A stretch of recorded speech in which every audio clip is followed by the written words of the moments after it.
നമസ്കാരം. പ്രവാസി മലയാളിയിലേക്ക് സ്വാഗതം. കൊറോണ വ്യാപനം നേരിയ തോതിൽ കുറയുകയാണ് എങ്കിലും കടുത്ത നിബന്ധനകളാണ് നിലനിൽക്കുന്നത്. പ്രത്യേകിച്ച് ഗൾഫ് രാഷ്ട്രങ്ങളിൽ ഒട്ടുമിക്കയിടത്തും ഒമിക്രോൺ സ്ഥിരീകരിച്ച സാഹചര്യത്തിൽ പ്രതിദിനം 1000-ൽ പരം കേസുകളാണ് റിപ്പോർട്ട് ചെയ്യപ്പെടുന്നതെങ്കിലും രോഗമുക്തിയും ഗണ്യമായി ഉയർന്നത് ആശ്വാസമായി തീർന്നിരിക്കുന്നു. കടുത്ത നിബന്ധനകളിൽ ഒരു വിട്ടുവീഴ്ചയും അധികൃതർ നൽകുന്നതല്ല. അത്തരത്തിൽ പ്രവാസികളെയും ബാധിക്കുന്ന ഒരു വാർത്തയാണ് പുറത്തുവരുന്നത്.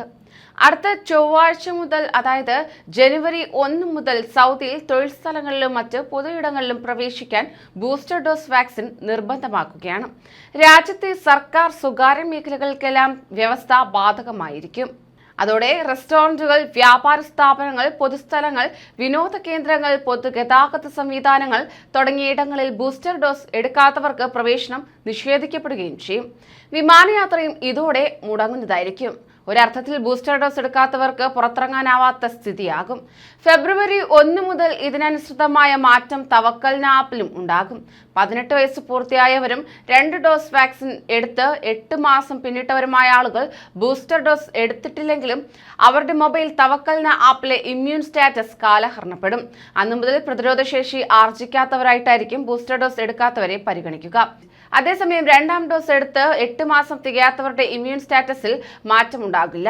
അതിനാൽ 8 മാസം പൂർത്തിയാകുന്നതുവരെ ഇവർക്ക് വിലക്ക് നിലവിൽ വരില്ല. അതുപോലെ ആരോഗ്യപരമായ കാരണങ്ങളാൽ വാക്സിൻ എടുക്കുന്നവരിൽ നിന്ന് ഇളവ് നൽകപ്പെട്ട വിഭാഗങ്ങൾക്കും ഫെബ്രുവരി 1 മുതൽ നടപ്പിലാവുന്ന പുതിയ വ്യവസ്ഥകൾ ബാധകമാവില്ല. അതിനിടെ 2 വർഷത്തെ ഇടവേളയ്ക്ക് ശേഷം ഈ ആഴ്ച പുനരാരംഭിച്ച KG തലം വരെയുള്ള ക്ലാസുകളിൽ മികച്ച ഹാജർ രേഖപ്പെടുത്തിയതായി വിദ്യാഭ്യാസ മന്ത്രാലയം അറിയിച്ചു.